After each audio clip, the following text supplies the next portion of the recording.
আর কেউ যদি এদিক দিয়ে বিমানবন্দরে প্রবেশ করার চেষ্টা করছে, তবে তাদেরকে প্রবেশের জন্য দিচ্ছে না আইনশৃঙ্খলা বাহিনী, কারণ টিকিট ছাড়া স্টেশনে প্রবেশ একদম নিষেধ।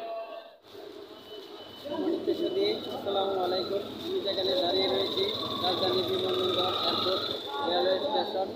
আপনারা দেখতে পাচ্ছেন যে টিকিট ছাড়া কোনো যাত্রী স্টেশনে প্রবেশ করার কোনো রাস্তাই নেই। আমি যেখানে এখন দাঁড়িয়ে আছি বিমানবন্দর রেলওয়ে স্টেশন, একেবারে মেন গেট। আপনারা দেখতে পাচ্ছেন বাঁশ দিয়ে গেট করা হয়েছে এবং প্রতিটা মানুষকে টিকিট চেক করা হচ্ছে। কোনোভাবেই তারা যেতে পারছে না। দেখতে পাচ্ছেন ফেরত আসছে চতুর্দিক দিয়ে, একেবারে হাজি ক্যাম্প যে দিক দিয়ে মানুষ ওপেন প্রবেশ করতে পারতো সেদিক দিয়েও একেবারে নিরাপত্তা বাহিনী,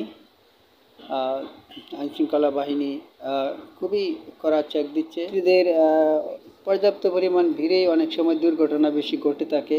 বাসে, লঞ্চে, ট্রেনের ছাদে উঠে সেই ব্যবস্থাটা এবছর হয়তো হবে না, কারণ যাত্রীরা সেই সুযোগটা পাবে না। একেবারে টিকিট ছাড়া স্টেশনে ঢুকতেই পারবে না, যে অবস্থা করে আইনশৃঙ্খলা বাহিনী পাহারা দিচ্ছে। কোনোভাবেই টিকিট ছাড়া ঢোকা যাবে না। টিকিট তো অনলাইনে ছেড়ে দিয়েছে, যার ফলে টিকিট যারা পেয়েছে তারা অবশ্যই ট্রেনে করে যাবে। আর আপনারা দেখতে পাচ্ছেন একটি ট্রেন যাচ্ছে, খুব একটা ভিড় নেই ট্রেনে।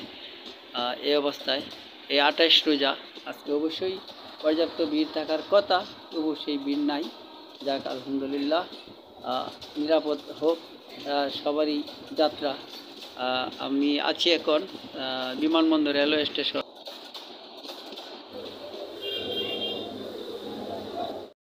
তবে ট্রেন্ডিং টিকিটের ব্যবস্থা রয়েছে, একেবারে যারা টিকিট নাই তাদের জন্য। যাত্রীদের যে পরিমাণ ভিড় থাকার কথা সেই পরিমাণ আসলেই ভিড় নেই। আর এবছর আইনশৃঙ্খলা বাহিনী খুব সুন্দর স্বচ্ছভাবে দায়িত্ব পালন করছে, যে টিকিট ছাড়া কাউকে ঢুকতে দিচ্ছে না। আপনারা দেখতে পাচ্ছেন একটি ট্রেন আসছে এবং সেই ট্রেনটি দেখতে পাচ্ছেন ঈদের প্রায় একদিন আগে যে ট্রেনটি যাচ্ছে।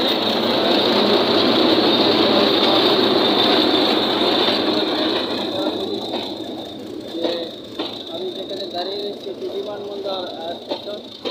বিমানবন্দর থেকে কথা বলছি। ট্রেনে যে তেমন পরিমাণে যাত্রী নেই বললেই চলে। আজকে অবশ্যই ভিড় হওয়ার কথা, কিন্তু আইনশৃঙ্খলা বাহিনীর যে নিরাপত্তা চাদরে বলা হয়েছিল যে বিমানবন্দর, সেখানে টিকিট ছাড়া একজন একটু প্রবেশ করার কোনো রাস্তা নেই। তাই সবাই টিকিট নিয়ে ট্রেনে উঠতে হয়, যার ফলে ট্রেনে অতিরিক্ত ভিড় নেই। আপনারা দেখতে পাচ্ছেন। এবারে ঈদ হোক আনন্দদায়ক।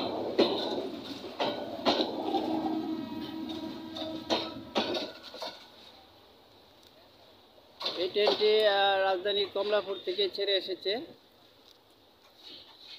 ঢাকার বাহিরে আর উদ্দেশ্যে রওনা হয়েছে। বিমানবন্দর এলাকা থেকে আমি মোহাম্মদ নজরুল ইসলাম শেখ আপনাদেরকে স্বাগতম। আর প্রত্যেকের এবারে ঈদ যাত্রা নিরাপদ হোক, শুভময় হোক, সুন্দর হোক, সবার জন্য শুভকামনা রাখি। আর আপনারা যারা আমাদের ইউটিউব চ্যানেল নিউজ 4 বিডি চ্যানেলটি এখনও সাবস্ক্রাইব করেন নাই, অবশ্যই সাবস্ক্রাইব করে রাখবেন। আর এরকম সুন্দর সুন্দর ভিডিও উপহার যাতে দিতে পারি, সেজন্য আপনারা আমাদের সাথে থাকবেন। ধন্যবাদ, ভালো থাকবেন। যে যেখান থেকেই ভিডিওটি দেখছেন সবার জন্য রইল শুভকামনা। আর এবারে ঈদ যাত্রা শুভময় হোক, সবার জন্য মঙ্গল কামনা করে আজকের মতো এখান থেকে বিদায় নিচ্ছি। আল্লাহ হাফেজ।